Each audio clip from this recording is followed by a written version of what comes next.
भारतीय इतिहास और संस्कृति से संबंधित previous year questions discussion series में आप लोगों का स्वागत है। चैनल अभी तक अगर आपने सब्सक्राइब नहीं किया है तो प्लीज़ सब्सक्राइब करें, लाइक करें और अपने दोस्तों के साथ शेयर करें। देर न करते हुए चलिए शुरू करते हैं। और आज का जो पहला प्रश्न है इसके अंतर्गत पूछा जा रहा है कि किस महाजनपद की राजधानी को पुराणों में मालिनी की संज्ञा दी गई है। तो इसका उत्तर है चंपा। चंपा जो थी ये अंग महाजनपद की राजधानी थी और पुराणों में इसे मालिनी नाम से संबोधित किया गया है। यहीं पे याद रखिएगा कि 6ठी शताब्दी ईसा पूर्व में उत्तरी भारत 16 महाजनपदों में विभाजित था। इन 16 महाजनपदों के बारे में जानकारी बौद्ध ग्रंथ अंगुत्तर निकाय से हमें मिलती है। तो ये अंगुत्तर निकाय जो पुस्तक है इसका नाम याद रखिएगा। पूछा जाता है कि 16 महाजनपदों के बारे में जानकारी किस पुस्तक से मिलती है, तो ये अंगुत्तर निकाय है। और इस अंगुत्तर निकाय में जिन 16 महाजनपदों का वर्णन किया गया है उनमें ये जो आप क्षेत्र देख रहे हैं ये अंग महाजनपद है जिसकी राजधानी चंपा है। चंपा जिसे पुराणों में मालिनी के नाम से भी संबोधित किया गया है। तो ये फैक्ट अभी हमने बात की, इसके बारे में याद रखिएगा। अंग के अतिरिक्त यहाँ पर मगध महाजनपद था जिसकी राजधानी राजगिरी थी। ये वज्जी महाजनपद है, इसकी राजधानी वैशाली हुआ करती थी। काशी महाजनपद जिसकी राजधानी वाराणसी थी, यहाँ पर चेदी महाजनपद है, इसकी राजधानी सुक्तमती। उसके साथ साथ ये अवंती महाजनपद है, इसकी राजधानी उज्जैनी हुआ करती थी। ये कोसल महाजनपद है, कोसल महाजनपद की जो राजधानी थी वो अयोध्या थी। यहाँ पे पांचाल महाजनपद है, इसकी 2 राजधानियां थीं, उत्तरी पांचाल जिसकी राजधानी अहिच्छ थी और दक्षिणी पांचाल इसकी राजधानी काम्पिल्य थी। कुरु महाजनपद यहाँ पर अवस्थित था, इसकी राजधानी इंद्रप्रस्थ। ये मत्स्य महाजनपद जिसकी राजधानी विराटनगर। यहाँ पर ये जो आप पोर्शन देख रहे हैं ये है सूरसेन महाजनपद, इसकी राजधानी मथुरा हुआ करती थी। इसके अतिरिक्त यहाँ का ये जो क्षेत्र आप देख रहे हैं इस महाजनपद को गांधार महाजनपद कहा जाता था और इसकी राजधानी तक्षशिला हुआ करती थी। ये कंबोज महाजनपद है, कंबोज महाजनपद की राजधानी हाटक थी। इसके साथ ही साथ इसकी राजधानी राजपुर भी कहा जाता है इसे। तो हाटक और राजपुर इन दोनों नामों को याद रखिएगा। कंबोज महाजनपद की ये राजधानी थी। इसके बाद ये जो आप पोर्शन यहाँ पर देख रहे हैं ये है अस्मक महाजनपद जिसकी राजधानी पोटली थी।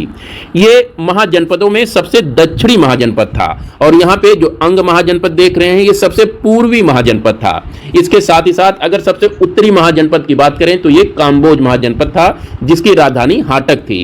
ये सारा का सारा जो आप मैप देख रहे हैं ये 6ठी शताब्दी ईसा पूर्व के आसपास का मैप है, जिस समय भारत का जो उत्तरी क्षेत्र था वो 16 बड़े बड़े देशों में या राज्यों में विभाजित था। पाणिनि की अष्टाध्यायी एक बुक है, अष्टाध्यायी। इस बुक में पाणिनि ने जनपद की बात की है और ये बताया है कि जनपद का मतलब होता था देश। तो आप बहुत ही लूज टर्म में कह सकते हैं कि 6ठी शताब्दी ईसा पूर्व में बहुत सारे देश छोटे छोटे विद्यमान थे और इन छोटे छोटे देशों में 16 देशों को महादेश या महाजनपद की संज्ञा से विभूषित किया गया है अंगुत्तर निकाय में। नचिकेता और यम के बीच सुप्रसिद्ध संवाद किस उपनिषद में उल्लेखित है, तो इसका उत्तर है कठोपनिषद। बहुत ही इंपॉर्टेंट प्रश्न है, अक्सर पूछा जाता है कि नचिकेता और यम संवाद किस उपनिषद में देखने को मिलता है, तो ये कठोपनिषद है। इसे आप नायक कोड के जरिए याद रख सकते हैं। यहां पर देखिएगा जो ना का मतलब है ये है नचिकेता, या का मतलब है यम और का मतलब है कठोपनिषद। तो इस प्रकार नायक शब्द याद रखिए, नायक यानी नचिकेता, यम और कठोपनिषद, जिससे आप इस प्रश्न को आसानी से कर सकते हैं। तीसरे प्रश्न की बात कर लेते हैं। इसमें पूछा जा रहा है कि ऋग्वेद में कई ऋचाओं में प्रयुक्त अघन्या शब्द संदर्भित करता है। तो याद रखिएगा अघन्या शब्द गाय के लिए प्रयुक्त किया जाता था ऋग्वेद में। अघन्या का मतलब है ना मारे जाने योग्य, यानी जिसे मारा ना जाए उसे कहा जाता है अघन्या या गाय। चौथे प्रश्न में पूछा जा रहा है कि 14वीं सदी ईसा पूर्व का एक अभिलेख जिसमें वैदिक देवताओं का वर्णन है प्राप्त हुआ है।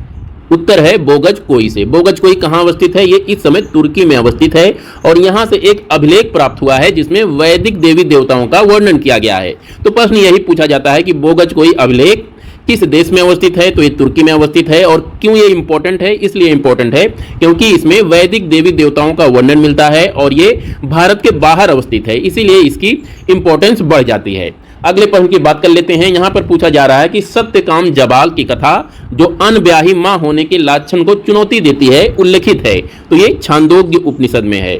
सत्यकाम जबाल की कथा छांदोग्य उपनिषद में है। ये काफी इंपॉर्टेंट फैक्ट ये भी है, याद रखिएगा। छठे प्रश्न की बात कर लेते हैं। इसमें पूछा गया है कि अकबर के दरबार में हाजी इब्राहिम सरहिंदी ने किसका संस्कृत से फारसी में अनुवाद किया, तो यह है अथर्ववेद। अथर्ववेद का फारसी में अनुवाद किस मुगल शासक के शासनकाल में हुआ? ये प्रश्न अगर पूछा जाए तो अकबर आपका उत्तर हो जाएगा। और इसके साथ ही साथ अथर्ववेद का फारसी में अनुवाद करने वाला लेखक कौन था? तो ये हाजी इब्राहिम सरहिंदी। इसका नाम हमें याद रखना है। पूछा जाएगा आप लोगों से कि हाजी इब्राहिम सरहिंदी का संबंध किससे है? तो इनका संबंध अथर्ववेद से है। इसका इन्होंने संस्कृत से फारसी में अनुवाद किया था और किसके शासनकाल में? अकबर के शासनकाल में। 7वें पॉइंट की बात कर लेते हैं। यहां पर पूछा जा रहा है कि ब्रिटेन की रानी एलिजाबेथ प्रथम किसके समकालीन थी? तो इसका उत्तर हो जाएगा अकबर। ये अकबर के समकालीन थी। एलिजाबेथ प्रथम 1558 से 1603 तक इंग्लैंड की रानी थी। वहीं अगर अकबर की बात करें तो अकबर 1556 में मुगल शासक बना और इसकी जो मृत्यु हुई ये 1605 में हुई थी। तो इस दौरान ब्रिटेन या इंग्लैंड की जो रानी थी वो एलिजाबेथ प्रथम थी। इनका नाम आपको इस संदर्भ में याद रखना है। 8वें पॉइंट के अंतर्गत पूछा जा रहा है कि किस शासक ने अपने सिक्कों पर देवी लक्ष्मी की आकृति की मुहर लगाई थी और उसका नाम नागरी अक्षरों में अंकित किया था? तो यह है मोहम्मद गोरी। मोहम्मद गोरी के सिक्कों को अगर आप देखेंगे तो उस पर देवी लक्ष्मी के साथ ही साथ नंदी की भी आकृति देखने को मिलती है। गोरी की बात कर लेते हैं तो इसका शासनकाल जो था वो 1175 से 1206 ईस्वी तक था और इसने गोर पर शासन किया था। वहीं से ही इसने 1175 के आसपास से ही भारत पर आक्रमण करना शुरू किया और 1206 तक इसने लगभग उत्तर भारत पर अपना अधिकार कर लिया था। यहां आप इस मैप में देख सकते हैं गोर साम्राज्य कहां तक फैला हुआ था। तो ये जो आप पोर्शन देख रहे हैं ये सारा का सारा जो उत्तर भारत का क्षेत्र है ये मोहम्मद गौरी के अधीन आता था। ये जो गजनी देख रहे हैं यहाँ का ये पहले एक छोटा शासक था। उसके बाद इसने पूरब में विस्तार करते करते लखनौती तक यानी जो आज का बिहार है, बांग्लादेश है, वहां तक अपना साम्राज्य फैला दिया था। मोहम्मद गौरी की 1206 में मृत्यु के बाद जो इसका पूर्वी साम्राज्य था वो कुतुबुद्दीन ऐबक के अधीन हो गया था और फिर गुलाम वंश की स्थापना हुई। गुलाम वंश के बाद पूरा का पूरा ये क्षेत्र दिल्ली सल्तनत के अंतर्गत शासित हुआ करता था। 9वें प्रश्न के अंतर्गत पूछा जा रहा है कि फिरोज शाह तुगलक द्वारा अपने सहधर्मियों की सहानुभूति और सहयोग जीतने के लिए लिखा गया एक राजनीतिक पत्र है। उत्तर हो जाएगा फुतुहाते फिरोज शाही। फुतुहाते फिरोज शाही फिरोज शाह तुगलक द्वारा लिखी गई आत्मकथा है और ये बहुत छोटी सी आत्मकथा है जिसे कभी कभी राजनीतिक पत्र की संज्ञा भी दी जाती है और इसे फिरोज शाह तुगलक ने अपने साथियों के द्वारा सहयोग प्राप्त करने के लिए और जो अपना सहधर्मी थे यानी उस समय मुस्लिम लोग थे उनकी सहानुभूति पाने के लिए फुतुहाते फिरोज शाही की रचना की थी। फिरोज शाह तुगलक की अगर बात करें तो ये कट्टर मुस्लिम था। कट्टर मुस्लिम था। इसके शासनकाल को इस रूप में देखा जा सकता है कि इसने जो कुछ भी किया मुस्लिमों की सहानुभूति प्राप्त करने के लिए किया और उसी के अंतर्गत एक काम यह भी था कि इसने अपनी आत्मकथा लिखी फुतुहाते फिरोज शाही। यहीं पर ध्यान दीजिएगा दोस्तों कि जिस रचना में भी फुतुहाते लिखा हो, फुतुहाते, तो फुतुहत का मतलब होता है आत्मकथा और इसे जब आप उल्टा पढ़ेंगे ए का मतलब होता है का। अब इसे जब आप उल्टा पढ़ेंगे तो हो जाएगा फिरोज शाह का या की आत्मकथा।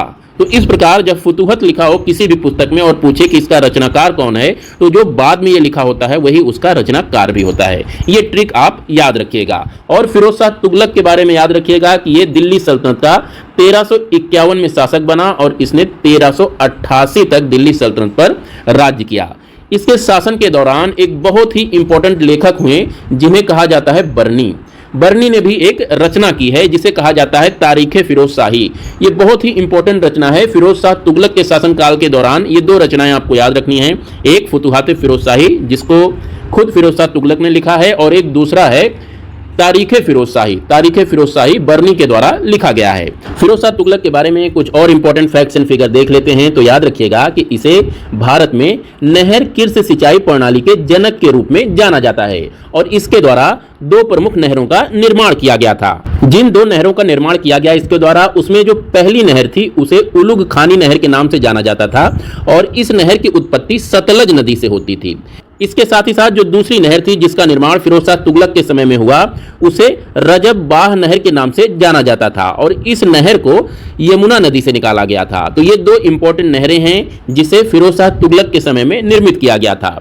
इसी के द्वारा सिंचाई कर भी लगाया गया था। तो ये आप ध्यान रखिएगा, सिंचाई कर किसने लगाया था? फिरोज शाह तुगलक ने लगाया था। फिरोज शाह तुगलक द्वारा बहुत सारे नगरों का निर्माण किया गया जिसमें हिसार शहर प्रमुख था। हिसार के साथ ही साथ फिरोजाबाद की भी स्थापना इसी के द्वारा की गई थी और एक शहर है जौनपुर। जौनपुर शहर भी फिरोज शाह तुगलक के द्वारा ही बसाया गया था। आ जाते हैं अपने 10वें और आज के आखिरी प्रश्न पर। तो यहाँ पर पूछा जा रहा है कि किस ऋषि के बारे में कहा जाता है कि उन्होंने दक्षिण भारत का आर्यकरण किया और उन्हें आर्य बनाया। तो ये अगस्त ऋषि हैं। अगस्त ऋषि दक्षिण भारत में गए और वहां पर आर्य कल्चर को फैलाया। आर्य कल्चर को दक्षिण में फैलाने का श्रेय अगस्त ऋषि को जाता है, ये आप लोग याद रखिएगा। ये थी आज की वीडियो। कल फिर मिलते हैं प्रीवियस ईयर क्वेश्चंस के साथ, जिसमें हम लोग डिस्कस करेंगे भारतीय इतिहास और संस्कृति से संबंधित जो सबसे इंपॉर्टेंट क्वेश्चन हैं और कहीं ना कहीं किसी एग्जाम में आए हुए हैं। तो मिलते हैं कल। आज के लिए बस इतना ही। नमस्कार।